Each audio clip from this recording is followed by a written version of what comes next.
It's National Dog Week, and the best way to honor your canine is to make sure that they are happy and healthy.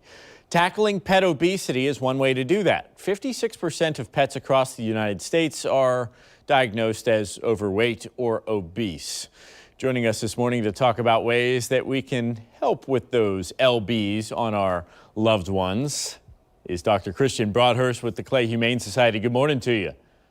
Morning. Thanks for having me on. All right, absolutely. So listen, sometimes we see a dog that's a little thick, shall I say, and it's humorous, right? We laugh, we think it's cute, but at the end of the day, it's not healthy for them.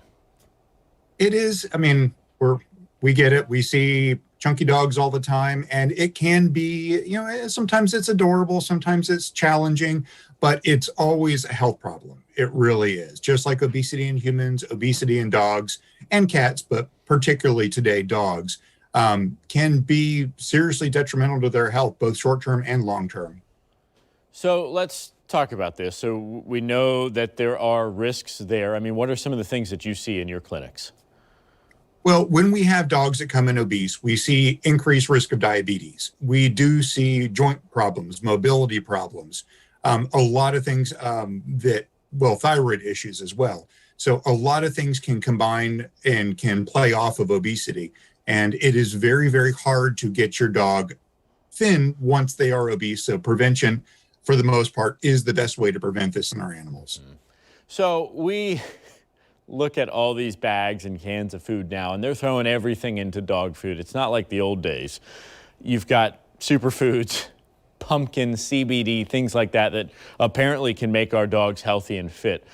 Do you believe in that? And what are the benefits of incorporating these ingredients into a diet? It all depends on your particular dog. Most dogs do very, very well on just a normal, mainstream, middle-of-the-road pet food.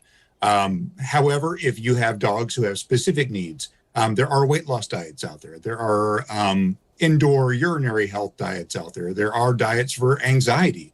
There are a whole lot of different varieties of foods, and picking your additives and what you want your food to do kind of depends largely on your particular animal. So unless you have a particular need that you've discussed with your veterinarian, middle-of-the-road dog food is definitely the way to go.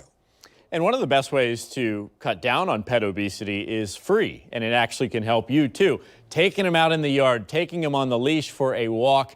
My parents' dog is still fighting me on wanting to go for a walk. He likes to sit, he likes to play, and he'll run around the yard, but he doesn't want to walk around the neighborhood. Tell me about that. I mean, that can make a big difference. It is probably the biggest factor. So just like us, obesity can be solved by two things, diet and exercise. And it takes both. It's not one or the other. It really does take both. The nice thing about dogs is we control how much they eat and what they eat. So it's relatively easy to get a hold of the diet, but you've got to get the metabolism going. You've got to get them walking. You've got to get them exercising. With this lovely morning, the weather is going to be getting more amenable to taking our pets out on walks. But even when it's hot, just be safe and be careful. But you got to get your dogs out. You got to get them exercising as well as controlling how much they eat. All right. Certainly, it's about the right combination of diet and exercise. And that way you can keep your furry best friends longer, letting them be happy, absolutely healthy, and of course, a longer life expectancy. Dr. Christian Broadhurst with Clay Humane. As always, good to have you on. Thanks for having me on.